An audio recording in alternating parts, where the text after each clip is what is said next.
Hi. Good luck, you guys. I'm not the one speaking here.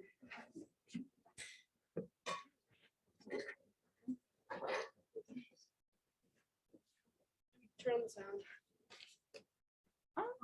I believe it's not on. It is Muted. Oh. muted. I'm not sure what they're. Yep, they are ready to go.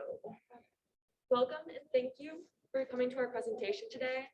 We appreciate Grand Valley hosting us for the past 6 weeks, and I'm Talon Rosemont. I'm at Allendale High School. I'm Libby Loesch, and I am from Liberty University Online.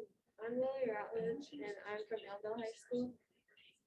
I'm Tyson Smith, and I'm from Hudsonville High School. I'm Kyle Osorio, and I'm from Allendale High School. I'm Gabby Lands and I'm from Grand Haven High School. And we are an Ottawa County Academy team working to solve problems with local business partners. Our partner is Grand Valley, who runs a program called Rep4. Rep4 is a program for high school students that lasts 4 days in July to increase the communication, leadership, and problem-solving skills of high schoolers. This year, Rep4 will be hybrid with 1 day in person and 3 virtually, and students will earn 3 college credits and be admitted into Grand Valley. May, our GVSU ambassador, gave us 3 choices for our driving question. We chose, how do we increase experiential learning opportunities with virtual camps? We decided that the question is asking, how can we make virtual learning more experiential to the students? We chose this question because we have had experience with virtual learning and none of us had a good experience. So for the past 5 weeks, as we considered our driving question, we worked through the creative sequence, which is similar to the liberatory design process that Rep4 participants will be experiencing. While coming up with our solution, we considered the experience of former students, mentors, and facilitators who participated in the past program. We sent out surveys and asked questions to students, teachers, and just anyone who dealt with online learning and had connection to this program. But we also reflected on our own experience with virtual learning as well. As we started to generate solutions, May had noticed that there were 2 consistent themes arising, which were mentorship and gaming. Based on this observation, we started to move ahead with our ideas on how to help mentors improve students' experiences with online or even in-person learning. And then we started to create a plan for experimental learning. So for our solution, we decided to provide students with mentors who will help guide them through this creative sequence and to be support academically and emotionally, which will help them to succeed through the course and Mentors will need more tools than just the plan for liberatory design. We created a calendar to show what the days could look like. for the 4 days start, there will be a mentor training day, 6 hours each. You can see it on the screen or in the folder in front of you, highlighted in orange. We contacted the GVSU counselors who recommended a social worker or secondary counselor to facilitate a 30 to 60-minute training for our mentors, just to help with feedback, any questions they have, and to give the students as much as they need. We think that it's important to help mentors prepare for social emotional learning and team building activities. The mentors will be trained on what to do and present students with materials and activities to do during the virtual portion. On day 1, which is highlighted in blue, students and mentors will meet in person here on campus. Students will be introduced to each other and will perform team building exercises throughout the day.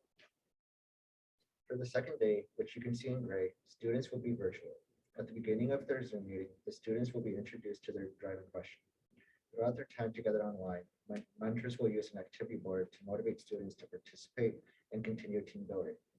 Activities on the board might be a challenge for the evening after the Zoom ends, a quick get up and move challenge during work time or lunchtime dare. As day 2 winds down, students will begin building empathy both for their driving question and for their teammates. By the end of the Zoom, the students will begin their liberatory design sequence and will be assigned homework. On day 3, students will review their activity board from the previous day, and they will start generating ideas to solve their driving question and start prototyping these solutions that they created.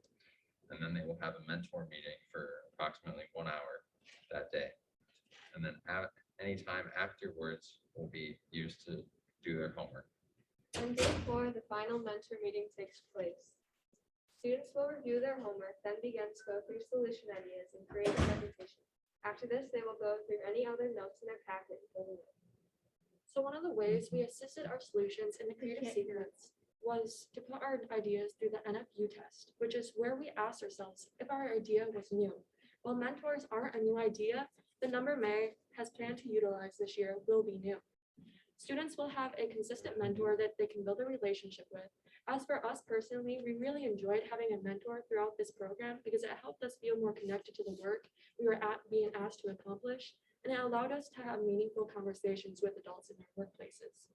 Next, we asked ourselves if our solution was usable. During the virtual learning, we agreed that students having a mentor could have a positive impact on their experience being online. We think our schedule is flexible, but yet realistic.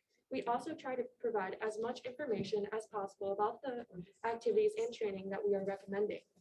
Finally, we asked ourselves if our solution was feasible to implement before the Rep 4 program in July. Our solution that we've created costs very little additional money besides for paying a school counselor or social worker to train the mentors how to effectively communicate with students that may be struggling in all aspects, mentally and physically. In this presentation, we shared with you our solution to Rep 4's problem.